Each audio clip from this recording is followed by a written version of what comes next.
Mahadine, est-ce que quelqu'un il a le droit de se tremper dans une plage Shabbat? J'ai bien précisé de simplement se tremper, pas de nager, parce que nager, ça y est, on sait que c'est assoul. Lui, simplement, il veut faire, il a très très chaud, il se trempe, il nage pas, il rentre, il sort. Est-ce qu'il y a un issoul Shabbat ou pas?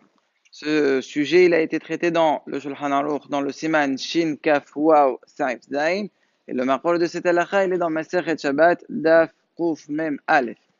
Alors, déjà, il faut savoir que Shabbat, on n'a pas le droit de porter al-ba'amot bil-shut al-abim. Ça veut dire, si quelqu'un il prend un objet dans le shut al-abim, il marche avec 4 amot, ça veut dire 1,92 m, et il le repose, il a été envers sur un issour Torah. Bishut al tu peux te mettre tel sans problème, dès que c'est chez toi à la maison, c'est un domaine privé, il n'y a pas de souci. Le problème, il est dans Carmélite. Qu'est-ce que c'est Carmélite?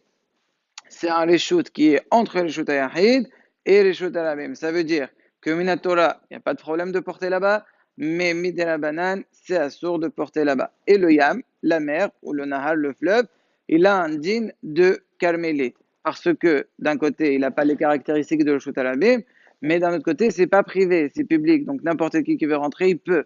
Et donc, c'est assourd d'être métal-tel dedans. Au-dessus l'eau, en dessous l'eau, c'est pareil. Il y a un issour, Midera d'être métal-tel, Arba'amot.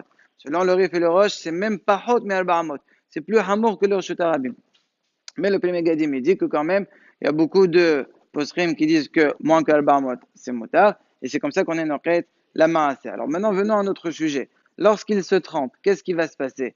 C'est vrai que c'est de l'eau qui n'a pas été chauffée avec de l'électricité. C'est soit froid, soit chauffé au soleil.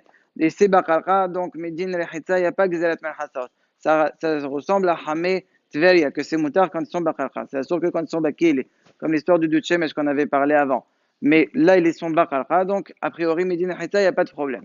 Le problème, il est quand tu vas sortir de l'eau. Quand tu vas sortir de l'eau, qu'est-ce qui va se passer? Tu es complètement mouillé. Tu as beaucoup d'eau sur toi. Et alors, cette eau-là, quand tu sors du fleuve ou de la mer, tu es en train de la porter à Bahamot. Et là, tu es en train d'être envers sur un issour des rabanan. Alors, c'est quoi la lacha? Je l'ai dit la chose suivante. Quand tu sors, fais très attention de bien te sécher avant de commencer à marcher, même dans l'eau. Comment c'est possible? Ça veut dire, en fait, la solution, elle est comme ça. Tu es rentré dans l'eau, très bien. C'est vrai que quand tu es rentré, tu as poussé l'eau, ça, la Gemara, elle dit que le gaz là, je porte ça simplement à cause de moi, l'eau, elle est en train de se pousser, ça, d'accord.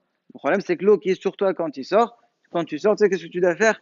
Tu sors, on va dire, jusqu'à la gorge. Voilà, tu t'es relevé, tu attends de sécher au soleil. Il n'y a plus d'eau, tu marches 1 mètre. Comme ça, tu découvres encore un petit peu, tu rechauffes cette eau, tu ressèches cette eau-là qui est sur toi. Et ainsi de suite jusqu'à ce que tu sors complètement sec. Bon, vous avez compris que c'est pas du tout commode. Bah, si on est en été, encore, ça peut peut-être être agréable. Mais, bah, tu risques de tomber malade tellement tu auras froid. Donc, c'est très compliqué. Il y a une autre solution, c'est si jamais tu trouves un rocher qui m'amache à l'entrée de la plage. Et en dessous, directement, l'eau, elle est profonde. Donc, tu poses tes vêtements là-dessus, tu te trempes, tu ressors, tu ne marches pas 4 amotes, tu sèches avec une serviette en faisant attention que tu n'arrives pas à être ménagué ni la serviette, ni le séral. Bon, c'est pour cela que le Maharil et le Rova Post disent en résumé, on ne se trempe pas dans une plage, dans une mer, Shabbat, même si l'eau elle est froide, même si tu comptes pas nager. Maintenant, Mahadine, vous allez m'attaquer par rapport à la pluie. Si on prend la pluie qu'on a eue le vendredi soir dernier, on est trempé. À part les vêtements, même sur le corps, on est trempé. Et ben là aussi, il y a de l'eau. Donc là aussi, tu portes de l'eau. Comment ça se fait qu'on n'a jamais interdit? C'est la fin du saïf. Le Shulchan Aruch dit, par contre, si quelqu'un il est trempé à cause des mekshamim, lo hirpidubo. Et hachamim lo gazo. Pourquoi? Alors, c'est plusieurs raisons à la fois et ça fait que c'est moutard. Premièrement, il n'y a pas autant d'eau que si tu t'es trempé carrément dans le fleuve. Il y a beaucoup moins, donc jamais tu auras le shi'ur pour être hayav medin sa'a Shabbat. Parce qu'on sait que chaque melacha a un shi'ur. Moins que le shi'ur, tu n'es pas hayav korban. Donc il n'y aura jamais ce shi'ur-là. Quand tu fais sortir chez l'Okadel Chamosin. Tu n'as pas intérêt d'amener l'eau là-bas, simplement tu l'as là où elle est, ça ne te dérange pas, donc ça devient melacha chez Naselecha Legoufa. C'est vrai qu'il y a plusieurs raisons qui sont valables aussi, Bekalmelit, mais le Hankari, c'est que tu n'as jamais le shi'ur l'osa. Et le Taz, il rajoute sur ça, et ça c'est la cerise sur le gâteau, on ne peut pas être gozer misera que les hachamim que les gens ne peuvent pas appliquer. Les hachamim ne font pas une misera comme ça.